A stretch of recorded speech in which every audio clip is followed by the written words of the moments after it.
قرآن مجید کی تلاوت، ترجمہ، تفسیر، حدیث، نعتیں، تجوید، گرامر کے لیے اس چینل کو سبسکرائب کریں، ویڈیو کو شیئر کریں اور لائک کریں۔ نحمدہ و نصلی علی رسولہ الکریم، اما بعد، فاعوذ باللہ من الشیطان الرجیم، بسم اللہ الرحمن الرحیم۔ آج کا ہمارا موضوع گفتگو ہے روزے دار کے لیے جائز کام، حالت جنابت میں سحری کھانا۔ جنابت کی حالت میں سحری کھانے میں کوئی قباحت نہیں ہے، لیکن نماز کے لیے غسل کرنا ضروری ہے۔ سیدنا عائشہ بیان کرتی ہیں، پس اوقات رسول اللہ صلی اللہ علیہ وآلہ وسلم کو اس طرح فجر ہوتی کہ آپ اپنی بیوی سے ہم بستری کی وجہ سے جنبی ہوتے تھے، اسی حالت میں آپ سحری کھا لیتے اور پھر غسل کر کے روزہ رکھ لیتے۔ مسواک، بعض لوگ کہتے ہیں کہ حالت روزہ میں مسواک نہیں کی جا سکتی، اور کچھ لوگوں کا خیال ہے کہ دن کے پہلے حصے میں کی جا سکتی ہے، لیکن عصر کے بعد مسواک کرنا منع ہے۔ یہ سب باتیں بے بنیاد ہیں۔ صحیح بات یہی ہے کہ روزے کی حالت میں مسواک کی جا سکتی ہے، اور اس میں دن کے پہلے یا آخری حصے کی کوئی تخصیص نہیں ہے۔ سیدنا عامر بن ربیع رضی اللہ عنہ بیان کرتے ہیں، میں نے روزے کی حالت میں نبی کریم صلی اللہ علیہ وآلہ وسلم کو اتنی بار مسواک کرتے ہوئے دیکھا ہے جسے میں شمار نہیں کر سکتا۔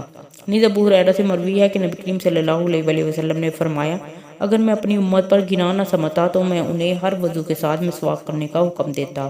اس حدیث کو بیان کرنے کے بعد امام بخاری رحمۃ اللہ علیہ فرماتے ہیں، وَلَمْ يَقُصَّ الصَّائِمُ مِنْ غَيْرِهِ، نبی کریم صلی اللہ علیہ وآلہ وسلم نے اس کام میں روزے دار یا غیر روزے دار کی تخصیص نہیں کی، بلکہ عبداللہ بن عمر رضی اللہ عنہ فرماتے ہیں، دن کے پہلے اور آخری حصے میں جب چاہے روزہ دار مسواک کر سکتا ہے۔ بیوی کو بوسہ دینا، روزے دار کے لیے بیوی کو بوسہ دینا، اس سے معانقہ کرنا اور بغل گیر ہونا جائز ہے، لیکن یہ جواز اس شخص کے لیے ہے جو جذبات پر قابو رکھتا ہو۔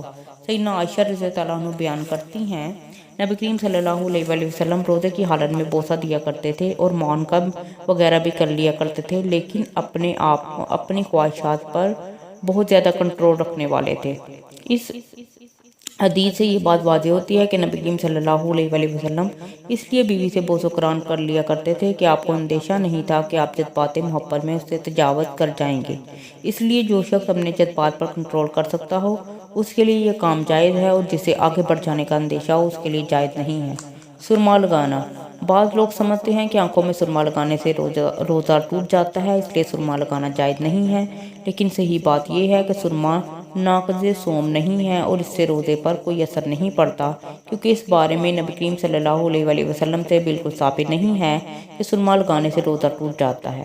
امام بخاری رحمۃ اللہ علیہ نے بیان کیا ہے کہ انس بن مالک رضی اللہ عنہ، حسن بصری اور ابراہیم نخعی کے نزدیک روزہ دار کے لیے سرما لگانے میں کوئی حرج نہیں ہے۔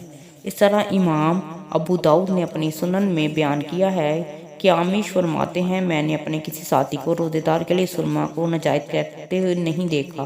نیز آنکھ یا کان میں دوائی کے قطرے وغیرہ ڈالنا بھی جائز ہے، اس سے روزے پر کوئی فرق نہیں پڑے گا۔ سینگی لگوانا، روزے کی حالت میں حجامہ یا سینگی لگوانا بھی جائز ہے۔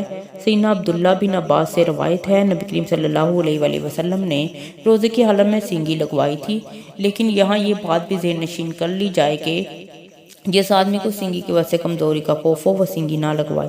ثابت البنانی رحمۃ اللہ علیہ بیان کرتے ہیں کہ سیدنا انس بن مالک رضی اللہ عنہ سے پوچھا گیا، کیا آپ لوگ روزے داروں کے لیے سینگی لگوانا ناجائز سمجھتے ہیں؟ انہوں نے فرمایا، نہیں، صرف کمزوری کی وجہ سے ہم اسے ناپسند کرتے ہیں۔ سالن کا ذائقہ چکھنا، روزے کی حالت میں سالن وغیرہ کا ذائقہ چکھنا بھی جائز ہے، بشرط کہ وہ چیز اس کے حلق سے نیچے نہ جائے۔ سیدنا عبداللہ بن عباس رضی اللہ عنہ بیان کرتے ہیں، روزہ دار اگر ہانڈی یا کوئی اور چیز چکھ لے تو اس میں کوئی حرج نہیں ہے۔ سیدنا عبداللہ بن عباس کے اس فتوے سے یہ استدلال بھی کیا جاتا ہے کہ دانتوں پر منجن یا دوائی وغیرہ بھی ملی جا سکتی ہے۔ گیلا کپڑا سر پر ڈالنا، روزہ دار کے لیے گرمی اور پیاس کی وجہ سے غسل کرنا اور گیلا کپڑا سر پر ڈالنا جائز ہے۔ ابو بکر بن عبد الرحمن رحمۃ اللہ علیہ نبی کریم صلی اللہ علیہ وآلہ وسلم کے ایک صحابی سے روایت کرتے ہیں، میں نے ارج مقام پر رسول اللہ صلی اللہ علیہ وآلہ وسلم کو دیکھا، آپ پیاس یا گرمی کی وجہ سے اپنے سر پر پانی بہا رہے تھے۔ اس طرح امام بخاری رحمۃ اللہ علیہ بیان کرتے ہیں، سیدنا عبداللہ بن عمر رضی اللہ عنہ نے روزے کی حالت میں کپڑا گیلا کر کے اپنے اوپر ڈالا تھا۔ صدق اللہ العظیم۔ مہربانی کر کے اس چینل کو سبسکرائب کریں تاکہ آپ کو ہر ویڈیو سب سے پہلے دیکھنے کو ملے، اور سبسکرائب کرنا بالکل فری ہے۔